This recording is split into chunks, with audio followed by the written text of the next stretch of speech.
My bad, y'all. Alright, part two. So where we picked up off on the last video, just talking about you really looking for, in order to find your purpose, get intentional about asking and finding out what is your function, you know, and becoming more of yourself. So how to become more of yourself, I was giving you guys 3 ways on how to become more of yourself. The first reason, just to recap, the first way, just to recap, is to get to know God, right? And then for yourself. And the second way of becoming more of yourself is heal. Heal. Separate yourself. Separate yourself. Come out from among them, right? You have to go through your season of wilderness. You have to go through your wildernesses. Everybody did. Jesus did before he even started his ministry. The children of Israel before they reached the promised land. Moses before he came back to free us. Everybody has their seasons of wilderness, and their season, it's not a bad thing. Don't look at the wilderness as a bad thing. Don't look at your solitude, your time alone, your isolation, as your separation, I'll use that as a better term, as a bad thing, as punishment. No, this is the blessing. This is the blessing. This is where God restores your soul. What's your soul? Your mind, your will, and your emotion, right? Because we've been downloading so many of the wrong things, so much of what isn't us. So on our journey of becoming more of ourselves, we've picked up things that just isn't us. We picked up things that out of offense, that, and experienced things and altered who we were just because we made a vow to never feel this way again. That's not what God created us to do. In order to get back to our original function, our original design, and our purpose, we have to detach from the world. We have to separate ourselves from the world and get this, all the things we've picked up and accumulated in the world. Jesus talks about, in order to gain your life, you have to be willing to lose your life. And that is becoming profoundly more and more clear to me what that means. All right. So we have to learn to detach from the world. And in that, I had to learn how to just embrace my differences. Not just my differences of culture and differences of the world, but also just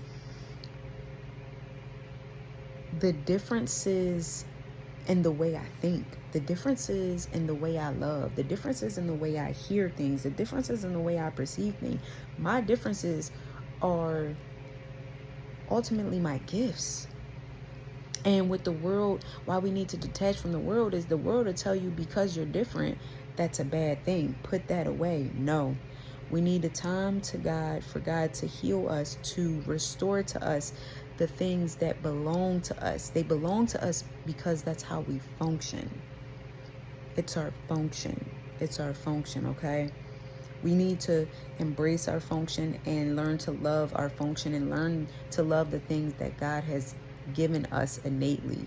The things that may have hurt us. It may have hurt us. We may have counted them out as weaknesses. God gave me this revelation back in 2018. The things that you have counted as your weaknesses aren't really your weaknesses. They're your gifts. And you threw it away because the world didn't receive it. The world didn't receive and accept those things about you. So go back in your mind. Go back in your mind. And the way to go back in your mind is to... The way of doing that is to separate yourself, solitude, turn off the noise, the distractions, cut out the noise and the distractions, cut out the distractions. Go embrace your season of wilderness, and in your time of healing and in your time of restoration, and God will give you back more than you lost. He will restore back to you everything that cankerworm has eaten. The cankerworm, it dawned on me that that is a form of the world. And what the world has eaten away, God will give you back double. He will restore to you everything. All right. So number 2, you have to heal. You have to separate yourself, detach yourself from the world, and allow God to cleanse, detox, and purify you, your soul. All right. That's the second way of becoming more of yourself. Third way of becoming more of yourself: obey. Obey. Do the things God has placed in you to do.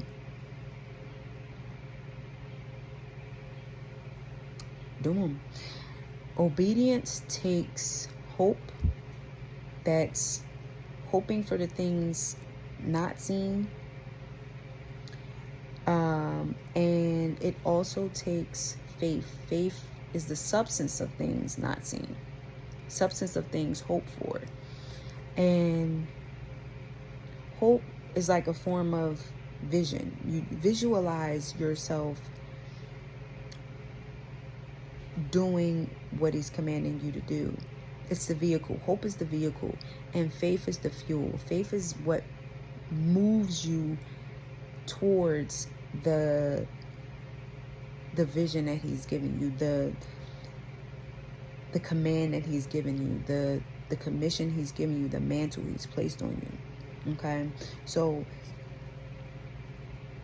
obedience is ultimately doing the things that God given you to do. When you're operating in disobedience, you're not moving. You're not in the plans that he has for you. You're not moving towards the direction, the purpose, the function that he's given for you.